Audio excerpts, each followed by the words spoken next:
Bonjour à tous et bienvenue dans cette nouvelle vidéo.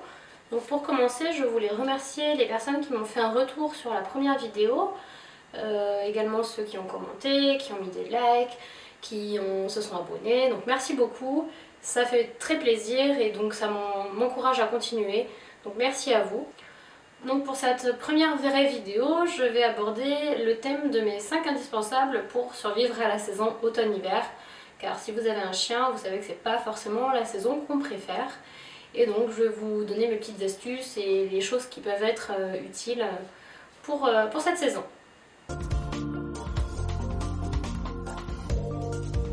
Donc en premier point, pour moi l'indispensable c'est le manteau pour chien. Alors c'est un petit peu un sujet qui fait débat, il y a des gens qui disent que c'est ridicule, que les chiens n'ont pas besoin de vêtements, les chiens n'ont pas besoin de manteau, que leur poil ça suffit. Alors on est bien d'accord que le chien ne va pas se désintégrer avec la pluie, le chien en a la plupart du temps rien à faire. Sauf que pour nous c'est quand même un certain confort de leur mettre un manteau et que quand on rentre, ils sont secs en fait. Et donc moi c'est pour ça que j'utilise, c'est pas spécialement parce qu'ils ont froid, alors ça arrive qu'ils aient froid en hiver vraiment, mais sinon c'est surtout pour le côté imperméable et donc qu'ils soient bien protégés de la pluie. Donc comme ça quand on rentre de balade j'enlève, il n'y a que les oreilles et les pattes qui sont mouillées et donc ça c'est un vrai confort. Donc moi j'ai les manteaux de chez Bobby qui sont vraiment pas mal, donc ça ressemble à des petites doudounes. Alors après j'ai pris des couleurs neutres, je n'ai pas envie que ce soit carnaval hein. Et donc vous avez les scratchs en dessous pour le maintenir et surtout un petit passage pour le harnais, donc ça super pratique. Et donc ils sont doublés polaires, donc ça peut être bien pour l'hiver. J'en ai un autre comme ça, donc pareil, tout simple.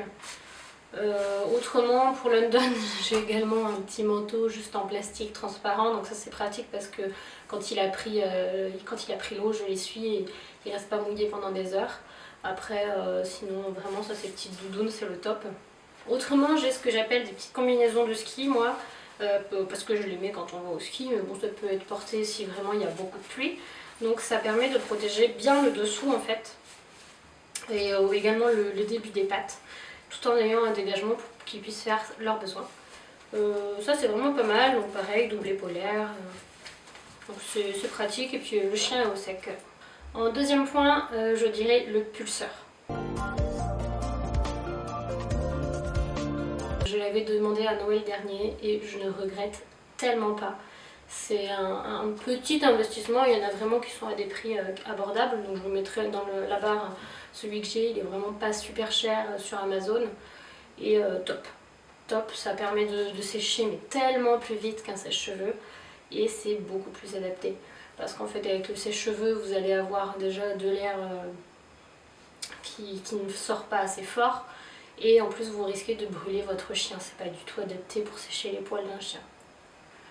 Du coup avec le pulseur, en fait ça vous fait comme de l'air comprimé et vous pouvez sélectionner si vous voulez chaud ou froid et même le mode chaud est adapté au chien, donc c'est vraiment super et ça décolle bien le poil et donc forcément ça aère le poil et puis le chien est séché en 2 fois moins de temps qu'avec un sèche-cheveux. Moi je m'en sers autant quand on rentre et qu'il y a eu de la pluie que quand on leur donne un bain, c'est vraiment génial. Ça sert également pour les gens qui ont des chiens qui font des mues, à enlever tout le surplus de poils qui s'en va. En revanche, si vous avez la chance d'avoir un jardin, faites-le dehors, parce que vous allez avoir des poils qui vont virevolter de partout. Donc bon, nous on est en appartement, donc on le fait dans la salle de bain, mais ça met un petit peu des poils au mur et sur tout le meuble. Ça nécessite un petit peu de nettoyage après, mais bon, ça rien de dramatique. Et c'est vraiment génial pour sécher son chien en hiver. En troisième point, ce qui est très important en hiver, c'est la sécurité de nuit. Le but c'est que vous et votre chien soyez visibles, surtout votre chien. Moi j'ai des petits chiens et donc des fois les voitures font pas attention et j'ai vraiment peur, donc je veux qu'ils soient visibles de nuit. Et personnellement j'utilise des petites lampes qui sont très connues, qui viennent de chez Action. C'est des lampes pour vélo qui doivent coûter 2 € les deux je pense. Et vous avez 2 petites lampes, une blanche, une rouge, et donc je place la blanche en direction de l'avant du harnais et la rouge en direction de l'arrière, et comme ça mon chien est visible des 2 côtés. Ça me permet également, quand il fait nuit et que je les sors juste avant d'aller au lit, de visualiser où ils sont dans l'herbe parce que au pas les manteaux sont noirs, donc dans la nuit je ne les vois pas. Et donc ça permet d'avoir un visu de la position de son chien. Après vous pouvez acheter pour vous-même également un brassard peut-être ou une lampe frontale, enfin, le but c'est d'être visible. Après pour London j'avais déjà pris un collier lumineux, c'était pas mal, ça se rechargeait par USB, c'était vraiment pas mal. Alors je crois qu'on l'a perdu ou cassé, donc bon, j'en ai pas repris depuis.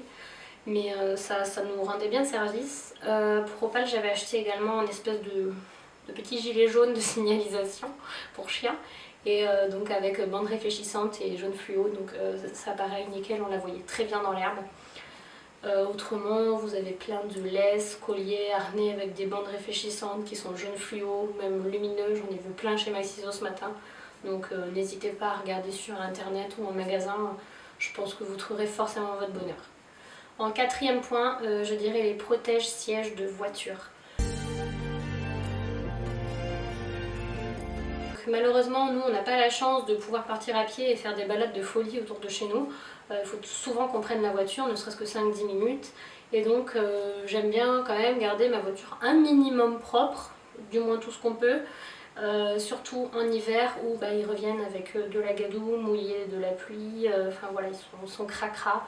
Et donc là, je leur mets ce protège-siège sur toute la banquette arrière et c'est le top. Donc ça s'accroche sur les appuis-tête et ça couvre le dossier et le siège. Et vous avez même des passants pour faire passer des accroches de ceinture de sécurité, donc ça c'est vraiment super. En termes de matière, c'est une sorte de tissu et c'est doublé en dessous, donc ça reste imperméable, ça ne va pas mouiller vos sièges, c'est vraiment top. Quand c'est sale, vous le défaites, vous le pliez, vous le sortez, donc là il n'y a rien qui tombe et après vous passez au jet d'eau, à la brosse ou à l'aspirateur et c'est nickel. Donc c'est vraiment super pratique et ça permet de garder la voiture un minimum propre si vous alternez entre des moments où vous avez votre chien ou vous avez des gens à l'arrière de votre voiture, vous ne voulez pas passer l'aspirateur tous les 3 jours. Donc ça c'est vraiment top et moi j'avais pris le mien chez Zoomalia, ça m'avait coûté moins de 10 €, donc vraiment à ce prix là j'ai pas hésité. Et en cinquième point, je dirais l'équipement pour humains parce que nos chiens c'est bien mais il faut également que nous on soit bien protégés et apprêtés pour la saison hivernale. Donc ça commence déjà je pense par les chaussures. Alors moi j'ai des petites chaussures de rando de chez Decathlon, alors je vais pas les prendre, elles sont toutes sales, je les ai laissées dehors. Mais je vous les mettrai en photo et en lien. C'est des petites chaussures de rando qui coûtaient une trentaine d'euros et qui sont vraiment top, super confortables et qui sont un petit peu imperméables. Alors c'est-à-dire faut pas aller marcher dans des flaques énormes, mais s'il pleut vous aurez les pieds au sec et ça c'est vraiment top. Autrement, quand il pleut vraiment trop, j'ai acheté cette année des bottes de pluie de chez Joule. Donc ça faisait un moment que je les voulais.